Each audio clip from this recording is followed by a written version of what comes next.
नमस्कार। अंधा बांटे रेवड़ी अपने अपने को दे, ये बात फिट बैठती है वर्ष 2002 की उस एचसीएस भर्ती की जो हरियाणा लोक सेवा आयोग द्वारा करवाई गई।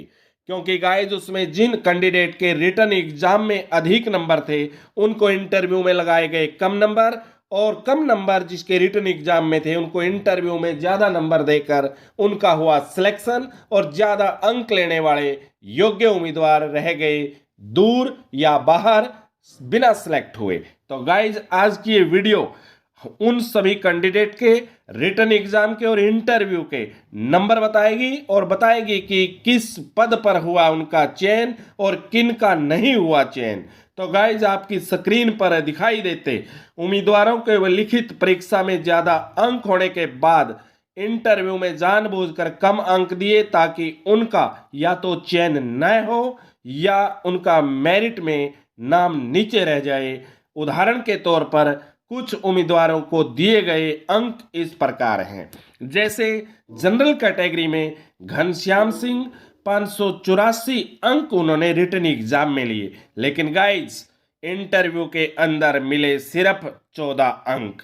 इस प्रकार उनके टोटल मार्क्स हुए, कुल अंक हुए 598 और वो बने DFSC.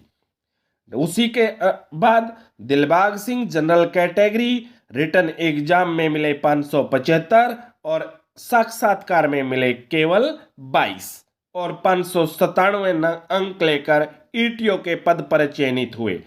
Kulveer Singh Dhaka general category written exam 558 और इंटरव्यू में लगे मात्र 22 और टोटल 580, लेकिन कोई चयन नहीं हुआ इतने अंक लेने के बावजूद। Surendra Dhillon general category written exam 555, interview में नंबर लगे मात्र 23 और टोटल मार्क्स 578, लेकिन चयन नहीं हुआ, not eligible. Satvir Singh general category number आए रिटन एग्जाम में 555 और इंटरव्यू में लगे मात्र 22, लेकिन चयन नहीं हुआ।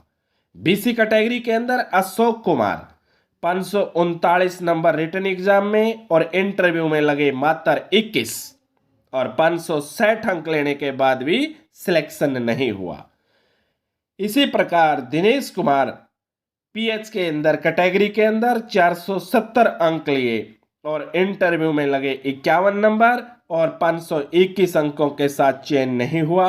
बलजीत सिंह भी पीएच कैटेगरी के अंदर 448 अंक लिए, इंटरव्यू में लगे 53 और 501 अंक टोटल, लेकिन चयन नहीं हुआ। Satyavan SC A category 486 number लिए और 31 नंबर इंटरव्यू में लगे, 517 अंक टोटल लेकर एईटीओ सिलेक्ट हुए। और आलोक पासी एससी ए कैटेगरी के अंदर 482 अंक रिटन एग्जाम में लिए, 36 लगे इंटरव्यू में और 518 अंक लेकर एईटीओ सिलेक्ट हुए। Amarjeet Singh SC A category 474 number written exam में 21 लगे इंटरव्यू के अंदर और 495 अंक लेकर चयन नहीं हुआ। Salinder Singh SC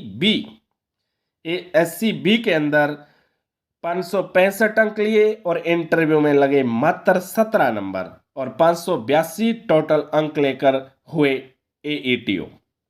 Jitendra Raghav SC B category के अंदर 518 रिटन में और उनके इंटरव्यू में लगे मात्र 17, 535 अंक लेकर के उनको चयन नहीं मिला। जय भवानी एससी बी कैटेगरी के अंदर 508 अंक लिए रिटन एग्जाम में और इंटरव्यू में लगे 37 नंबर और 575 अंक लेकर उनका सिलेक्शन नहीं हुआ। Vijay Singh SC B category के अंदर 503 रिटन में लिए और 38 नंबर लगे इंटरव्यू में, 541 अंक लेकर सिलेक्शन नहीं हुआ। और अब उन उम्मीदवारों के लिखित परीक्षा में कम अंक थे मगर इंटरव्यू में दिए ज्यादा अंक, और वो आपको दिखाई देंगे, बताएंगे आपको। पहले जनरल कैटेगरी के राकेश कुमार रिटन एग्जाम में मिले 493 अंक और इंटरव्यू में लगे 92 अंक। भारी भरकम अंक मिले और 585 अंक हुए और बीडीपीओ के पद पर चयनित हुए। जनरल कैटेगरी वत्सल विशिष्ट रिटर्न एग्जाम 507 और इंटरव्यू में 92 अंक 92, टोटल 599 अंक लेकर HCS सिलेक्ट हुए। अशोक कुमार जनरल कैटेगरी 492 अंक रिटर्न एग्जाम में और इंटरव्यू में मिले 90 मार्क्स और 582 अंक लेकर बीडीपीओ लगे। हरी सिंह जनरल कैटेगरी 492 अंक रिटर्न एग्जाम में मिले और 90 मार्क्स इंटरव्यू में मिले और इस प्रकार 582 अंक लेकर के बीडीपीओ के पद पर चयनित हुए। वहीं कपिल कुमार जनरल कैटेगरी 496 अंक रिटर्न एग्जाम में मिले और 90 अंक इंटरव्यू में मिले और इस प्रकार 586 अंकों के साथ बीडीपीओ के पद पर चयनित हुए। ठीक उसी प्रकार कपिल कुमार जनरल कैटेगरी 496 अंक लिए और 496 अंकों के साथ 90 इंटरव्यू में 586 के साथ बीडीपीओ सिलेक्ट हुए। कमलेश कुमार जनरल कैटेगरी 511, कमलेश कुमार 511 और रिटर्न के 511 के साथ इंटरव्यू में 90 अंक और इस प्रकार वो HCS के पद पर सिलेक्ट हुए। Manish Nagpal general category 512 return exam और 89 इंटरव्यू में और 602 अंक लेकर HCS सिलेक्ट हुए। Satvir Singh general category 493 written exam में और इंटरव्यू में 88 और 581 अंक लेकर के बीडीपीओ पर चयनित हुए। सतवीर सिंह जनरल कैटेगरी 499 अंक रिटर्न एग्जाम में लिए और 88 अंक इंटरव्यू में मिले।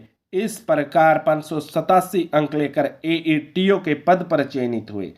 कुलधीर सिंह जनरल कैटेगरी 513 अंक रिटर्न एग्जाम में 88 इंटरव्यू में और 601 अंक लेकर के HCS भर्ती में सिलेक्ट हुए।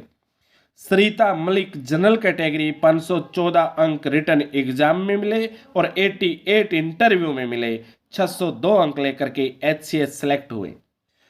और Jagdeep Singh general category 518 return exam 87 interview 605 अंक लेकर के HCS सिलेक्ट हुए। प्रियंका BC कैटेगरी 477 अंक रिटर्न एग्जाम 90 इंटरव्यू 567 अंक लेकर AETO के पद पर चयनित हुए।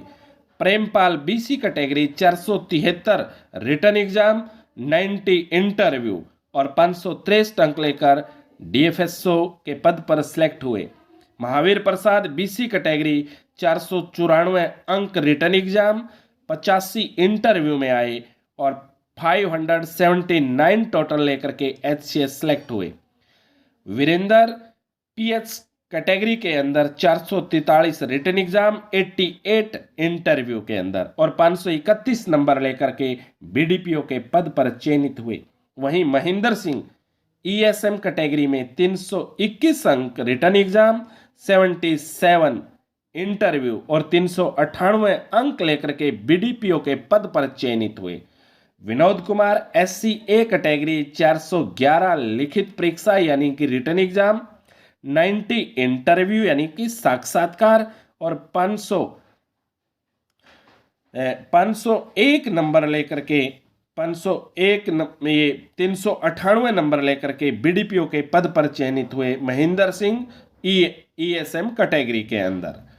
वहीं विनोद कुमार SCA कैटेगरी के अंदर 411 नंबर रिटर्न एग्जाम 90 इंटरव्यू और 501 अंक लेकर के BDPO के पद पर चयनित हुए। SCA के अंदर Krishna Kumar 429 return exam 90 interview और 519 अंक लेकर के ETO के पद पर चयनित हुए। Ranjit Kaur SCB category 493 written exam 90 interview और 583 टोटल अंक लेकर के HCS सिलेक्ट हुए। Naresh Kumar SCB category 477 return exam 87 interview 564 अंक लेकर के AETO के पद पर चयनित हुए। योगेश कुमार SCB कैटेगरी जिन्होंने रिटर्न एग्जाम में 468 अंक प्राप्त किए, वहीं 78 इंटरव्यू में 546 अंक लेकर के BDPO के पद पर चयनित हुए। तो गाइज आप लोगों ने देखा, अगर किसी का नाम पढ़ने में कोई त्रुटि रह जाती है तो क्षमा याचना करना, क्योंकि इतने सारे नाम थे, कहीं एक दो नाम पढ़ने में कहीं हो सकता है ऊपर नीचे भी हो गया हो, लेकिन पूरी कोशिश की कि जैसे उनको अंक मिले थे वही बोलने की कोशिश की, लेकिन फिर भी किसी त्रुटि रह गई हो तो उसके लिए क्षमा याचना। तो गाइज आपको इस वीडियो के माध्यम से पता चल गया होगा कि कैसे अच्छे अंक लेने वाले पिछड़ गए और कम अंक लेने वाले आगे मेरिट में आए, किस प्रकार उनको मिले अच्छे और बढ़िया पद। तो क्या ये एक अच्छी बात थी या अंधा बांटे रेवड़ी अपने अपने को दे वाली बात लागू होती है? तो गाइज क्या आपको ये अपडेट चैनल द्वारा जो प्रोवाइड की गई है वो आपको पसंद आई? अगर पसंद आई तो चैनल को सब्सक्राइब करके बेल आइकन की घंटी प्रेस कर देना और वीडियो को शेयर दबाकर करना, ताकि पता चले हमारे सिस्टम का कि कैसा सिस्टम है हमारा, काफी वर्षों से चला आ रहा, क्या इसमें सुधार की जरूरत है, क्या अभी सुधार हुआ है? अगर सुधार हुआ है तो बड़ी अच्छी बात है, अगर नहीं हुआ वो भी आप कमेंट करके अपनी अपनी राय दे सकते हैं। तो हाल फिलहाल की इस अपडेट में यहीं लेते हैं विराम, जल्द मिलेंगे नेक्स्ट अपडेट में, तब तक के लिए राम राम।